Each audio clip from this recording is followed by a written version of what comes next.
When Chase Elliott got his first win last year, it was a really cool moment because his dad was there to celebrate with him, because his dad was his spotter. So his dad, Bill Elliott, who's a NASCAR legend, got to be there and not just witness his son's first win, but actually got to help in bringing on that first win for Chase Elliott. If you're not familiar with what a spotter does, they kind of stand up high like on the grandstands or in a high place where they can see the whole track, and their job is to look out for that one car and help them navigate kind of the difficult circumstances on this track, right? And they can tell them if there's a car below them or a car above them, or if there's a crash ahead of them that they need to avoid by going, down into the grass or just going really high through the corner to avoid those kind of wrecks and stuff. Did you know that you also have a spotter?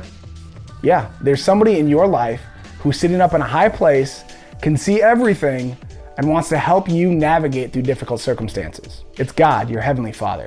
He is sitting in a high place up in heaven, looking down at everything and can see the big picture of our lives. And he wants to help you navigate through all the difficult circumstances. It's one thing to have somebody up there looking at everything, but it doesn't do you a lot of good if he can't communicate with you.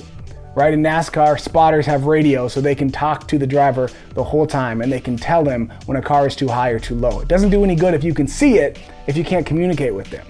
That's why it's so important to have a direct relationship with God. We don't have to go through a priest. We don't have to go through a ceremony. We don't have to do anything to talk to God. God literally has a radio and he's talking with us all day, every day, and he wants to communicate and he wants to help you. He sees the danger ahead. He sees the crash that's coming up in turn 2 and he knows how you can avoid it, and he's trying to tell you, but a lot of us don't have our radios on. A lot of us aren't listening. I mean, some of us believe that there's a God and we might even believe that he wants what's best for us, but we just think we can do it on our own. So that would kind of be like a NASCAR driver saying, yeah, okay, spotter, I hear you, but I'm not gonna listen. I'm not gonna do what you're telling me to do because I think I can do it better myself. Or what a lot of us do is we just turn our radio off. We don't even listen for the voice of God because we're like, you know what?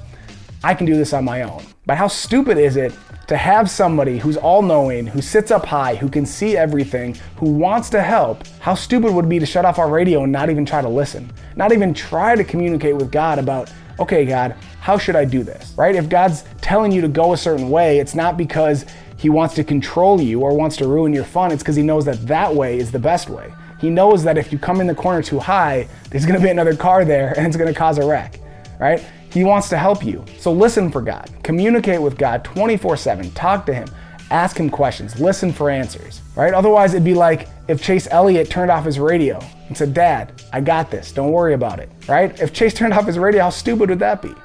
I promise you he wouldn't have got that win.